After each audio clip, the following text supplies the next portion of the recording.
जिस कदर वो मेरे करीब थी, मेरे जज्बात मेरे काबू से बाहर होने लगे थे। मैं उसे अपनी बाहों में ले चुका था। उसके दिल की धड़कन मेरे दिल की धड़कन के साथ धड़क रही थी। उसकी धड़कन मैं अपने कानों में सुन रहा था। बेखुदी से मेरी उंगलियां उसकी कमर पर हरकत करने लगी थीं। लेकिन अचानक ही मुझे पता नहीं क्या हुआ कि मैं फौरन से पीछे हट गया, उठकर बैठ गया। मेरी सांसें बुरी तरह चलने लगी थीं। मुझे एहसास हुआ कि मैं जो कर रहा हूँ वो गलत है। ऐसा नहीं था कि मैंने पहले कभी ऐसा नहीं किया था। ये भी नहीं था कि मैंने पहले कभी पाप न किया हो। मैं उसे किसी अच्छे इरादे से भी नहीं लाया था, लेकिन मैं उसके साथ पाप नहीं कर सकता था। मैं फौरन से उठकर बेड से नीचे उतर गया, अपना तकिया उठाने लगा कि तभी उसने मेरा हाथ पकड़ लिया था। मेरा दिल धक से रह गया था। मतलब वो जाग रही थी। कहने लगी, राजवीर कहाँ जा रहे हो? मैंने कहा, तुम ठीक नहीं हो। कहने लगी, इतनी भी खराब नहीं है मेरी तबीयत, प्लीज मेरे पास रहो, मुझे इस वक्त तुम्हारी ज़रूरत है।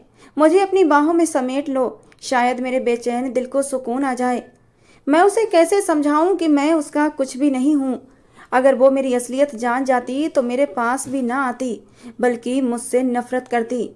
मैंने अपना हाथ उससे छुड़ा लिया। मैंने कहा, तुम प्लीज आराम करो, डॉक्टर ने मना किया है मुझे तुम्हारे करीब आने से, क्योंकि अभी तुम ठीक नहीं हो। बहुत सी अंदरूनी चोटें तुम्हें आई हैं।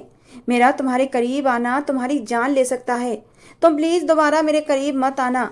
तुम नहीं जानती मैं तुमसे कितनी मोहब्बत करता हूँ। तुम्हें देखकर बेकाबू होने लगता हूँ। ऐसा ना हो कि अपनी मोहब्बत में तुम्हारी बीमारी को भी भूल जाऊं और तुम्हारे साथ वो सब कुछ कर लूं जिसके बाद तुम्हारी तबीयत बिगड़ जाए। मैं नहीं चाहता तुम्हें कुछ हो। मेरे मुंह में जो झूठ था मैं बोले जा रहा था ताकि वो मेरे करीब ना आए। कहने लगी, ऐसी कौन सी बीमारी हो गई मुझे? मैं एकदम ठीक हूँ। हाँ, सर में दर्द है, लेकिन तुम्हारी संगत पाकर वो भी ठीक हो जाएगा। मैंने कहा, तुम्हें बहुत सी अंदरूनी चोटें भी आई हैं, इसलिए कुछ महीने मैं तुम्हारे करीब नहीं आ सकता। अगर मैं तुम्हारे करीब आया तो तुम प्रेग्नेंट हो सकती हो, और तुम इस वक्त इस पोजीशन में नहीं हो कि कोई बच्चा पैदा कर सको। मुझे समझ नहीं आ रहा था कि मैं उसे क्या बहाना बनाऊं, और जब मुझे कुछ समझ ना आया तो मैंने प्रेग्नेंट होने वाली बात का बहाना बना दिया था। कुछ देर तक वो मेरी बात पर गौर करती रही, फिर मेरा हाथ छोड़ दिया। कहने लगी, अच्छा ठीक है। मैंने भी सुख का सांस लिया था। मैं अपनी बदलती हालत से बेहद परेशान था। मैं तो बहुत लापरवाह हुआ करता था, लेकिन पता नहीं क्यों इस लड़की की परवाह करने लगा था। उसके सर में जब दर्द की तेज लहर उठती और वो चीखने चिल्लाने लगती तो उसके दर्द को महसूस करके मेरी जान निकलने लगती थी। मैं दौड़ा भागा उसके पास आ जाता। कहती, मेरे सर में बहुत तेज दर्द हो रहा है, मुझसे ये दर्द बर्दाश्त नहीं होता। मैं फौरन से उसे मेडिसिन देता, उसके सर को हल्के हल्के मसाज करने लगता और वो मुझे देखने लगती। आज भी तो ऐसा ही हुआ था। उसके सर में दर्द की तेज लहरें उठने लगी थीं, लेकिन इसी दौरान जो कुछ उसने कहा वो सुनकर मेरा दिल धड़कना भूल गया था। वो वही शब्द दोहरा रही थी जो उसने खिड़की से कूदने से पहले मुझसे कहे थे। कह रही थी, तुम एक घटिया मर्द हो, तुम जैसे मर्द कर ही क्या सकते हो? औरत को बर्बाद करके तुम अपनी मर्दानगी जताना चाहते हो। उसकी ये बातें सुनकर मैं फौरन उसके पास आया, उसे दोनों बाजुओं से पकड़कर झंझोड़ के रख दिया। एकदम ही वो चौंकी थी, जैसे किसी ट्रांस से निकली हो। मैंने कहा, क्या हुआ है तुम्हें? वो बहुत बदहवास थी, मुझे गौर से देखने लगी। मैंने कहा, ये किस तरह की बातें कर रही हो? क्या कोई मूवी देखी थी या तुम्हें किसी मूवी का सीन याद आया है? लेकिन मैंने जल्दी ही उसका ध्यान भटका दिया था। वो कमरे में इधर उधर देखने लगी। उसकी सांस बुरी तरह फूल रही थी। एकदम ही वो मेरे गले लग गई। कहने लगी, पता नहीं मुझे कभी कभी क्या हो जाता है, अब भी न जाने मुझे क्या हुआ था। मैं उसका सर सहलाने लगा। उसने मेरा हाथ अपने हाथों में लिया। कहने लगी, बस मेरे पास बैठे रहो। मैंने कहा, अच्छा मैं यहीं हूँ तुम्हारे पास। मैं उसकी परेशानी समझ सकता था। मैंने उसे अपने साथ लगा लिया, उसके माथे पर आए हुए बालों को पीछे करने लगा। मैं ज़्यादातर उसके चेहरे की तरफ नहीं देखता था, क्योंकि मेरा दिल बेईमान होने लगता था, लेकिन इस वक्त वो मुझे बड़े गौर से देख रही थी। कहने लगी, राजवीर, मुझे तुमसे मोहब्बत कैसे हुई थी? उसके सवाल पर मैं उसे देखने लगा। उसे कब मुझसे मोहब्बत हुई थी? हो ही नहीं सकती थी। उसे तो मुझसे नफरत थी। मैंने कहा, बस हम एक ही यूनिवर्सिटी में पढ़ते थे और हमारी वहीं पर मुलाकात हुई थी। तुम मुझे अच्छी लगने लगी और मैं तुम्हें। मेरी बात सुनकर वो हंसने लगी। कहने लगी, मुझे नहीं लगता कि मैं इस टाइप की लड़की हूँ कि किसी को देखूं और उस पर मर मिटूं। वो मुझे गौर से देखने लगी। जब भी मुझे गौर से देखती थी, मेरी जान लबों पर आने लगती थी। डर लगता था कि कहीं वो मुझे पहचान न ले। वो मुझे गौर से देखते देखते मुस्कुराने लगी और बोली, शायद तुम्हारे चेहरे पर पड़ने वाला ये डिम्पल मेरा दिल चुरा ले गया होगा। मैंने उसकी ये बात सुनी तो हैरत से उसे देखा था। कहने लगी, तुम बहुत ही हैंडसम हो, लेकिन उससे भी प्यारा तुम्हारे गाल पर पड़ने वाला ये डिम्पल है। जब मुस्कुराते हो तो और भी गहरा हो जाता है और मुझे बहुत अच्छा लगता है।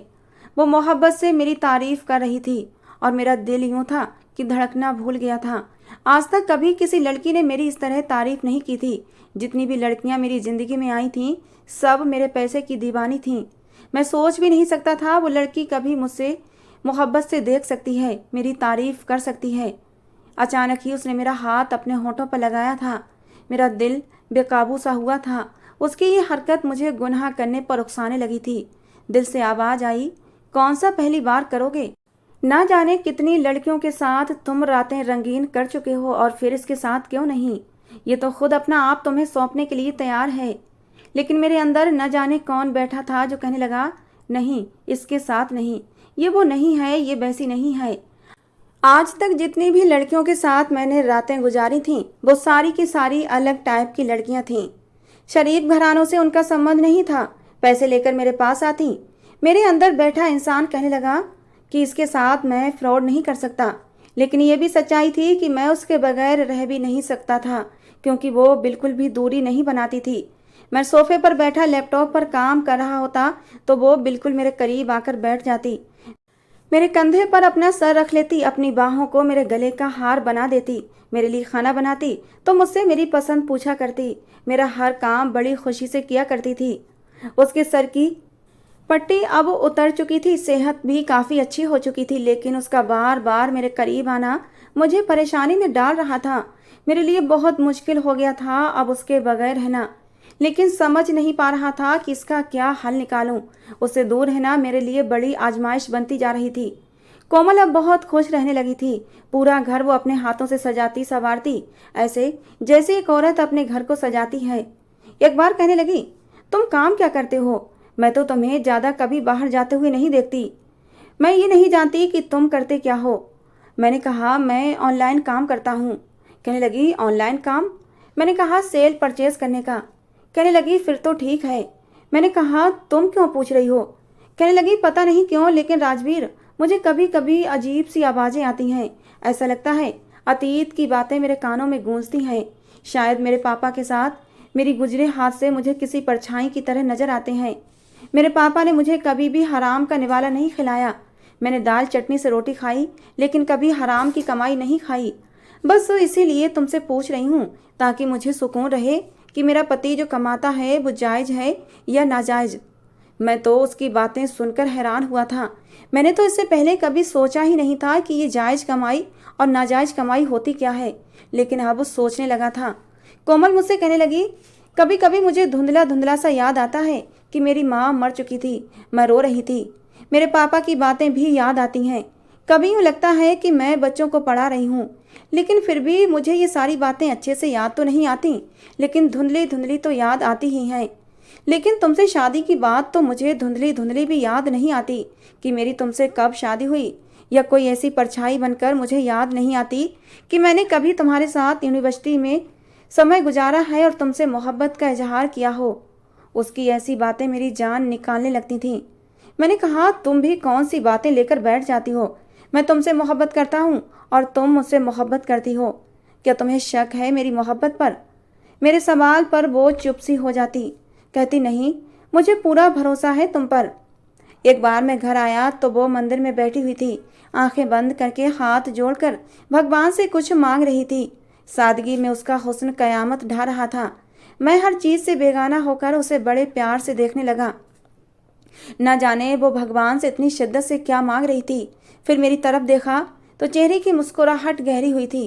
कहने लगी, राजवीर, आज मैंने अपने भगवान से कुछ भी मांग लिया होता तो शायद मुझे मिल जाता, लेकिन मैं कुछ भी क्यों मांगती? मैंने तो सब कुछ मांग लिया है। मैं उसके पास आ गया। मैंने कहा, संजना, ऐसा क्या मांग लिया तुमने? कहने लगी, यही कि मेरा राजवीर हर वक्त मेरी आंखों के सामने रहे। और देखो, जैसे ही मैंने आंखें खोली तुम मेरे सामने हो।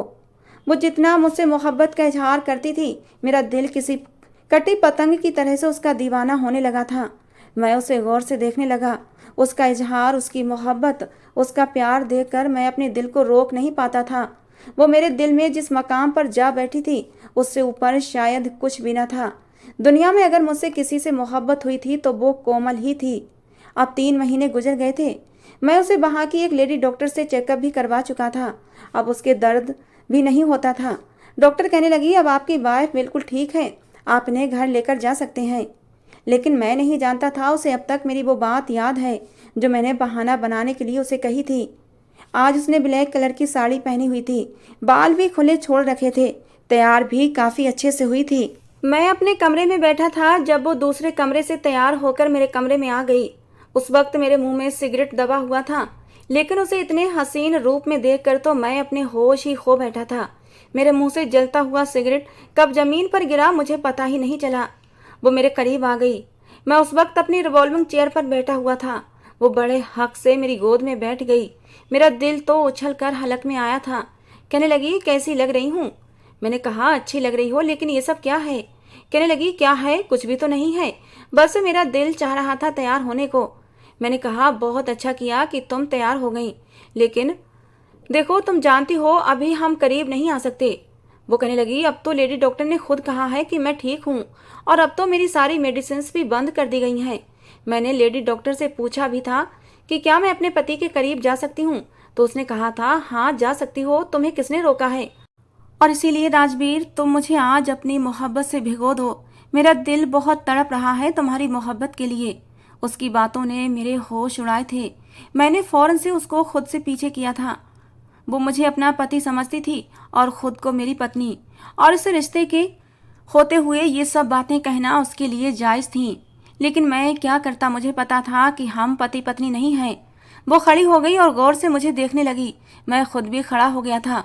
अब मुझे समझ नहीं आ रहा था कि मैं कौन सा बहाना करूं। मैंने कहा, तुम समझ नहीं रही हो, अभी ऐसा मुमकिन नहीं है। कहने लगी, क्यों मुमकिन नहीं है राजवीर? क्या वाकई तुमने मुझसे लव मैरिज की थी? फिर अपनी आंखों से मोटे मोटे आंसू गिराने लगी। कहने लगी, मुझे ऐसा क्यों लगता है कि तुम मुझसे मोहब्बत नहीं करते, मुझसे कतराने लगे हो। वो गुस्से से ड्रेसिंग टेबल के सामने चली गई और अपने हाथों में पहनी चूड़ियां उतार कर टेबल पर फेंकने लगी। अपनी ज्वेलरी भी उतारने लगी, साथ ही साथ रो भी रही थी। मैं तो समझ नहीं पा रहा था इस सिचुएशन को कैसे संभालूं। मैं उसके पास आ गया। मैंने कहा, ये क्या कर रही हो? कहने लगी, नहीं, मैं समझ गई तुम्हें मुझसे मोहब्बत ही नहीं। मैं याददाश्त भूल गई हूँ।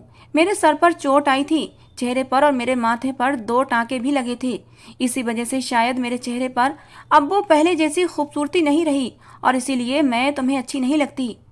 ना जाने वो अपनी कौन कौन सी कमियां गिनवा रही थी जो मेरे लिए तो ना होने के बराबर थीं। मैंने कहा, संजना, ये बात नहीं है। कहने लगी, फिर क्या बात है, मुझे बताओ। अब मैं उसे क्या बताता कि कल को अगर तुम्हारी याददाश्त वापस आ गई और सच तुम्हारे सामने आ गया तो मैं क्या मुंह दिखाऊंगा तुम्हें? मैंने कहा, मैं नहीं बता सकता, मैं तुम्हें कुछ भी नहीं बता सकता। ये कहकर मैं कमरे से बाहर चला गया और दूसरे कमरे में जाकर दरवाज़ा बंद करके लॉक कर लिया। मैं उसका सामना नहीं करना चाहता था। आधी रात तक मैं सिगरेट पी पी कर गुजारता रहा। वो मेरे पास दोबारा नहीं आई थी। शायद वो रो रो कर सो चुकी थी, लेकिन मेरी रात बड़ी बेचैनी से गुजरी थी। उसका रोना भी मुझे कहाँ बर्दाश्त होता था। मैं ना चाहते हुए भी उससे इश्क कर बैठा था, उसको इज्जत देना चाहता था। कैसे उसे कहता कि मैं उसका कुछ भी नहीं लगता। मैं सोच रहा था कि उससे शादी कर लूँ तो वो क्या कहकर करूँ। वो कहेगी कि हम पहले से शादीशुदा हैं तो दोबारा से शादी क्यों करें। सुबह मैं जल्दी ही घर से बाहर निकल गया था। पूरा दिन मैं सड़कों पर यूं ही गाड़ी दौड़ाता रहा। यही सोच रहा था कि अब क्या करूं। बड़ी मुश्किल में फंस गया था। रात को देर से घर आया तो वो लॉन्ज में बैठी थी और रो रही थी। मुझे देखकर अपना पाँव पकड़कर कहने लगी, राजवीर, मेरे पाँव में मोच आ गई है, मुझसे चला भी नहीं जा रहा। कहाँ गए थे तुम? उसके पाँव में मोच आ गई थी, ये सुनकर मेरी जान निकली थी। मैं फौरन उसके पास आ गया और उसका पाँव देखने लगा तो वो चिल्लाने लगी। मैंने कहा, मुझे देखने तो दो। कहने लगी, मुझे बहुत दर्द हो रहा है, मुझसे चला भी नहीं जा रहा, प्लीज़ मुझे कमरे में ले चलो। मैंने उसे सहारा देने की कोशिश की, लेकिन वो मेरी तरफ दोनों बाजू फैलाए हुए थी। कहने लगी, राजवीर, गोद में उठाकर ले जाओ ना। कुछ देर तो मैं सोचता रहा कि ये क्या मुसीबत है जो मेरे सर पर पड़ गई है। जितना मैं उससे दूर रहना चाहता हूँ, कुछ ना कुछ ऐसा हो जाता है कि उसके करीब आना ही पड़ता है। मैंने उसे गोद में उठा लिया और कमरे में ले जाकर बेड पर लिटा दिया। मैं उसका पाँव देखने लगा। देखने में तो उसका पाँव बिल्कुल ठीक लग रहा था, ना ही उसमें कोई सूजन थी और ना ही किसी नील का निशान था। लेकिन जिस तरह से वो चिल्ला रही थी, यकीनन उसे दर्द हो रहा था। मैंने उसके पाँव पर जेल लगा दिया, पट्टी भी बांध दी। अपना तकिया उठाया और सोफे पर रखकर लेट गया। सुबह को मेरी आंख खुली तो जब मैंने मुदी मुदी आंखें से देखा तो हैरान रह गया, क्योंकि कोमल तो बड़े आराम से चलते हुए वॉशरूम से वापस आई थी। इसका मतलब वो मेरे साथ ड्रामा रच रही थी। मुझे उस पर गुस्सा आने की बजाय उस पर प्यार आने लगा। मैं मुस्कुराने लगा। शायद वो ये सारे बहाने मुझसे करीब होने के लिए करती थी। और फिर मैं सोच चुका था कि कोई ना कोई बहाना ढूंढ कर उससे शादी कर लूँगा, क्योंकि अब उससे दूर रहना मेरे भी बस से बाहर था। अगले दिन फिर से वो मुझसे कहने लगी कि मेरे पैर में बहुत दर्द है। मैं उसके पास बैठ गया। मैंने कहा, झूठ, बहाने क्यों बनाती हो मुझसे? मैं जानता हूँ तुम्हारे पाँव को कुछ भी नहीं हुआ है। मेरी बात सुनकर उसने नजरें चुराई थीं। कहने लगी, आप मुझसे दूर रहते हैं, मुझे अच्छा नहीं लगता। मैंने कहा, असल में बात यह है कि तुम पिछली सारी बातें भूल चुकी हो, यहाँ तक कि हमारी शादी भी तुम्हें याद नहीं है। तो मैं चाहता हूँ कि तुमसे दोबारा शादी कर लूँ, अपनी दिल की तसल्ली के लिए। ये बात सुनकर कहने लगी, लेकिन शादी तो हमारी हो चुकी है। मैंने कहा, हाँ, लेकिन तुम्हें याद नहीं, इसलिए मैं एक उलझन का शिकार रहता हूँ। फिर शादी तो तुमसे ही करना है। अगर हमारी शादी हो जाएगी तो तुम देखना मैं कैसे तुम पर अपनी मोहब्बतें निछावर करता हूँ। मेरी बात सुनकर कहने लगी, शायद आप ये चाहते हैं कि मैं दोबारा से दुल्हन बनूं। मैंने मुस्कुराकर हाँ में सिर हिलाया था। अगले दिन मैंने उसे एक बहुत ही खूबसूरत सा शादी का जोड़ा लाकर दिया। दुल्हन बनी वो बेहद खूबसूरत लग रही थी। मैंने शादी का एक बहुत ही अच्छा इंतजाम किया था। मेरे सारे जानने वाले शादी में मौजूद थे। यहाँ जिस जगह मैं रहता था, ज़्यादा लोगों से तो मेरी जान पहचान नहीं थी, लेकिन जितने भी जान पहचान वाले थे सारे ही मेरी शादी में आए थे। मैंने सबको यही बताया था कि संजना की याददाश्त जाने की वजह से उसे अपनी शादी का दिन याद नहीं था, और उसकी शादी का दिन याद कराने के लिए ही मैंने उसे दोबारा शादी की है। अब कोमल से शादी होने के बाद मुझ पर किसी भी तरह की कोई रोक टोक न थी। वो मेरी पत्नी बन चुकी थी। उस रात मैंने पूरे हक के साथ उसे अपनी बाहों में भरा था। वो भी ना जाने कब से मेरी मोहब्बत के लिए तरस रही थी, तड़प कर मेरी बाहों में समा गई थी। उस रात मैंने उस पर अपनी सारी मोहब्बतें निछावर कर दी थीं। हालांकि ये सब कुछ मैंने पहली बार नहीं किया था, लेकिन ये जो रिश्ता था बहुत ही खूबसूरत था। और फिर कोमल कोई और नहीं बल्कि मेरी पत्नी थी, मेरी मोहब्बत थी। मेरी मोहब्बत पाकर कोमल बहुत खुश थी और मैं भी उसकी संगत पाकर बेहद खुश था। मेरी खुशियाँ और भी दुगनी होने लगी थीं। मैं हर वक्त शरारत के मूड में रहता। कोमल किचन में काम कर रही होती तो मैं किचन में आ जाता, उसे बाहों में भर लेता। पता ही नहीं चला कब वो मेरे दिल की धड़कनों के साथ बसने लगी थी। पत्नी क्या होती है ये मैंने अब समझा था। पति पत्नी का रिश्ता किसे कहते हैं, उसकी खूबसूरती क्या होती है मुझे अब मालूम हुआ था। अपनी पिछली जिंदगी पर मुझे अफसोस होने लगा था कि मैंने कितनी गंदगी भरी जिंदगी गुजारी थी। और कुछ महीने बाद तो मेरी खुशी की हद न रही जब मुझे मालूम हुआ कि मैं बाप बनने वाला हूँ। उन दिनों कोमल को बहुत नींद आती थी, अपने आप से भी चिड़ी चिड़ी सी रहती थी, मेरी संगत से भी चिढ़ती थी। जब भी रात को उसे प्यार करने के लिए बाहों में भरता तो कहती, मुझे कुछ भी अच्छा नहीं लगता राजवीर। मैंने कहा, क्या मैं भी अच्छा नहीं लगता? और मेरा डिम्पल भी। मेरे सवाल पर वो मुस्कुराने लगती, कहती, उसमें तो मेरी जान बसती है। उसकी ऐसी बातें मुझे उसका दीवाना बना देती थीं। मेरे बाप को जब ये बात मालूम हुई कि मैंने कोमल से शादी कर ली है और वो दादा बनने वाले हैं, तो इस खबर ने मेरे पापा को एक धक्का सा लगाया था। कहने लगे, तुम कैसे उस मामूली सी लड़की से शादी कर सकते हो? मैंने कहा, मैं उससे मोहब्बत करने लगा हूँ। वो कहने लगे, मैं कभी भी उस लड़की को अपनी बहू स्वीकार नहीं करूँगा। मैंने अपने बाप से कहा कि अगर उसे स्वीकार करना चाहते हैं तो ये आपकी मर्जी है, लेकिन मैं उसे अपनी पत्नी स्वीकार कर चुका हूँ। वो कहने लगे, उसे वहीं छोड़कर वापस आ जाओ। मैंने तुम्हारा रिश्ता अपने दोस्त की बेटी से पक्का कर दिया है, जो कि एक बहुत ही बड़ा नेता है। मैंने कहा, मैं किसी से भी शादी नहीं करूँगा और मैं कोमल से शादी कर चुका हूँ। वो कहने लगे, शायद तुम भूल रहे हो कि वो तुम्हारे साथ तब तक है जब तक उसे उसका अतीत याद नहीं आ जाता। जैसे ही उसे उसका अतीत याद आएगा उस दिन वो तुम्हें छोड़कर चली जाएगी। मैंने कहा, ऐसा समय कभी नहीं आएगा। मैं कभी भी उसे इसकी याददाश्त वापस नहीं आने दूंगा। मेरे पापा बहुत गुस्से में थे, कहने लगे, तुम्हें अपनी जायदाद से बेदखल कर दूंगा। मैंने कहा, मैंने वैसे भी ऑनलाइन काम करना शुरू कर दिया है, मुझे आपके पैसों की ज़रूरत नहीं है और मैं ये हराम की कमाई कमाना भी नहीं चाहता। मैं नहीं चाहता कि मेरी पत्नी और मेरा बच्चा हराम की कमाई से पले। मैं अब भी एक अच्छी ज़िंदगी जीना चाहता हूँ और बहुत सुकून से हूँ कि आपका हराम की कमाई के पैसों से ज़िंदगी नहीं गुजार रहा। जब तक आपके साथ पापों के दलदल में फंसा हुआ था, नशा भी करता था, अय्याशियाँ भी करता था, लेकिन अब मैं ये सारे गलत काम छोड़ चुका हूँ और ये कोमल की संगत का ही असर है कि मैंने इस पाप के दलदल से निकलकर एक अच्छी ज़िंदगी को चुना है। अब मैं आपकी दुनिया में लौटना नहीं चाहता। और ये सच भी था। मैंने ऑनलाइन काम शुरू कर दिया था। मैं चाहता था अपनी फैमिली को अपनी मेहनत की कमाई खिलाऊं, क्योंकि उसी ने मुझे ये रास्ता दिखाया था। मैं अपनी ज़िंदगी से बहुत खुश था। लेकिन एक बार जब मैं घर लौटा तो घर का दरवाज़ा खुला हुआ था। मुझे दबी दबी सिसकियों की और रोने की आवाज़ें आ रही थीं। मेरा तो रंग उड़ गया था। मैं फ़ौरन से अंदर दाखिल हुआ। पूरा सामान बिखरा पड़ा था। मैं कोमल कोमल पुकारने लगा। कमरे में गया तो वो बेड से नीचे गिरी हुई थी, जख्मी हालत में थी। उसके सर से खून बह रहा था। उसने अपना पेट भी पकड़ा हुआ था। मुझे देखते ही बेहोश हो गई। मैं उसे उठाकर फौरन अस्पताल भागा था। वहीं मुझे पता चला कि किसी ने मेरी पत्नी के पेट पर कुछ ऐसा मारा है कि मेरा बच्चा कोमल के पेट में ही मर चुका था। ये खबर मेरे लिए मौत से कम न थी। उसी वक्त मेरे बाप का फ़ोन आया। मैंने फ़ोन उठाया तो कहने लगे, कैसा लगा मेरा छोटा सा तोहफा। मैं ये सोच भी नहीं सकता था कि मेरा बाप इस हद तक गिर सकता है। मैंने कहा, डैड आपको शर्म ना आई ये सब करते हुए? आप जानते हैं कि मेरा बच्चा मर चुका है। वो कहने लगे, बहुत अच्छा हुआ। अगर तुम मेरी इकलौती औलाद होकर मेरे साथ ये सब कुछ कर सकते हो तो मैं भी कर सकता हूँ। मैंने कहा कि मैं फिर भी आपके पास कभी लौट कर नहीं आऊँगा। ये कहकर मैंने फ़ोन बंद कर दिया। कुछ देर बाद ही मुझे हॉस्पिटल के कमरे से चिल्लाने की आवाज़ें आने लगीं। वो आवाज़ कोमल की थी। मैं कमरे में गया तो वो मुझे देखकर घूरने लगी। मैं समझा शायद बच्चे के मरने का दुख है। मैं उसके पास आ गया। उसके पास बैठा तो वो एकदम पीछे हटी थी। कहने लगी, क्यों किया तुमने मेरे साथ ऐसा?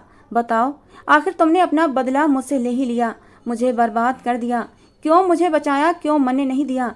मुझे नहीं जीनी ये ज़िंदगी। ये कहकर वो ज़ोर ज़ोर से चिल्लाने लगी। मैंने कहा, क्या हो गया है? कैसी बातें कर रही हो संजना? कहने लगी, कौन संजना? मैं संजना नहीं हूँ, मैं कोमल हूँ, कोमल।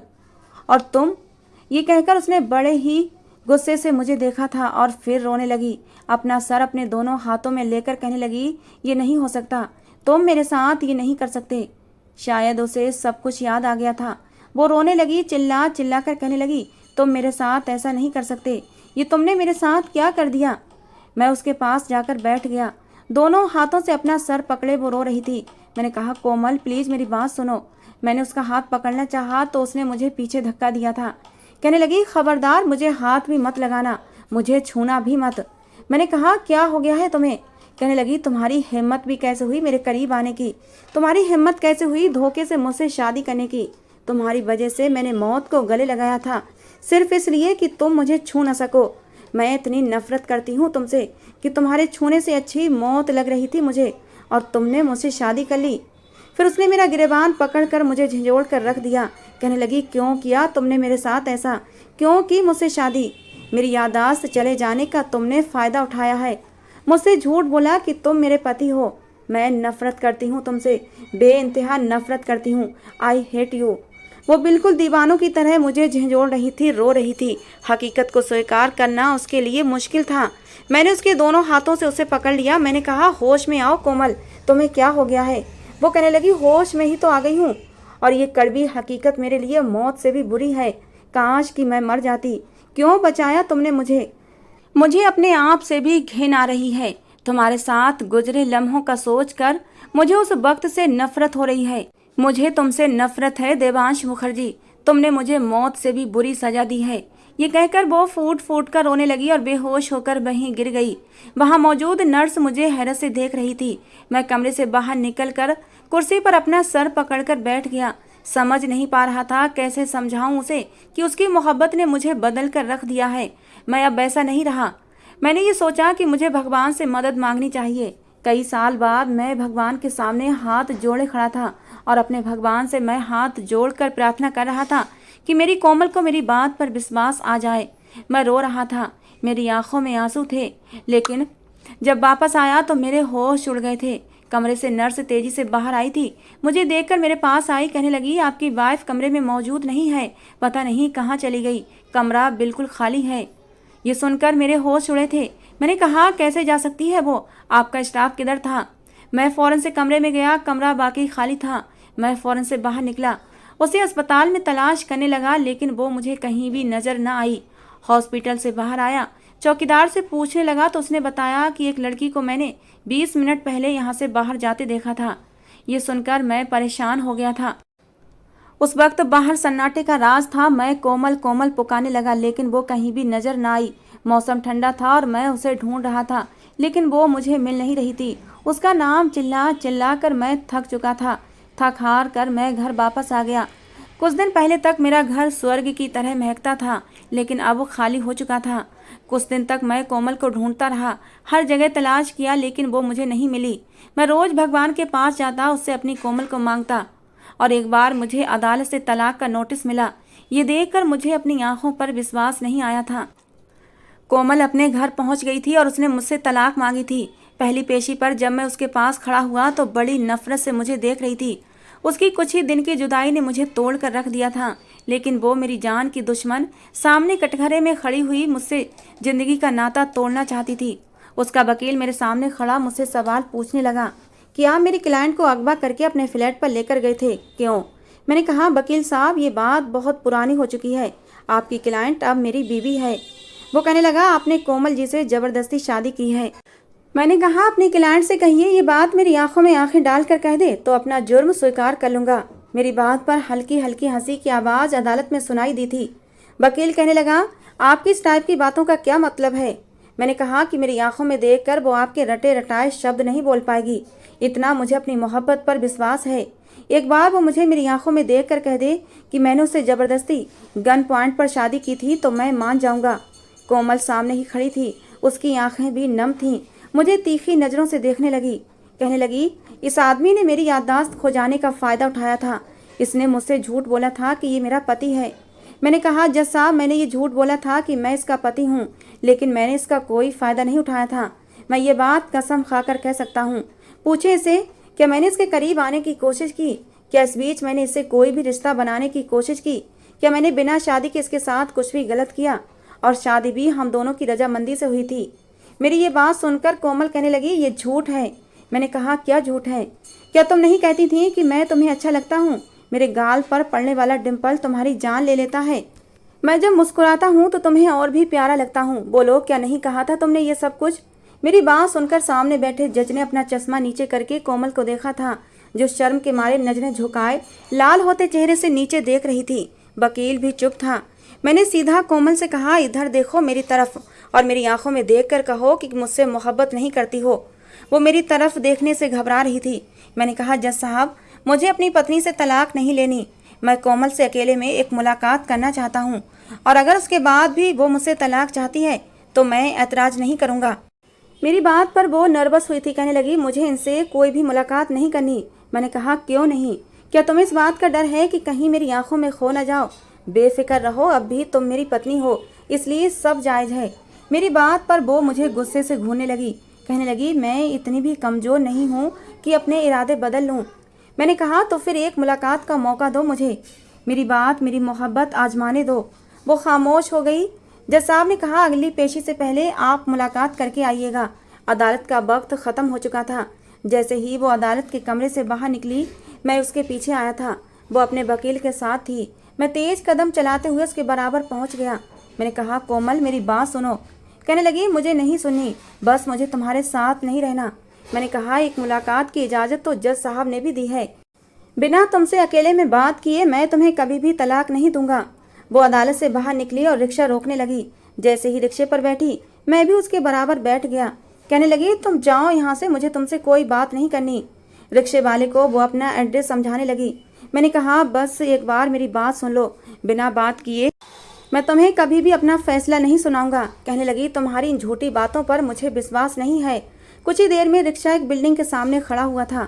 वो रिक्शे वाले को किराया देकर अपने फ्लैट की सीढ़ियाँ चढ़ने लगी। मैं भी उसके पीछे ही था। फ्लैट का दरवाज़ा खोलते ही जैसे ही वो अंदर दाखिल हुई, मैं भी अंदर चला गया। उसने दरवाज़ा बंद किया। वो सामने लॉन्ज के सोफे पर बैठ गई। कहने लगी, कहो क्या कहना चाहते हो। नज़रें उसकी अब भी झुकी हुई थीं। मैं बिल्कुल उसके बराबर में बैठ गया। मैंने कहा, कोमल इधर देखो मेरी तरफ।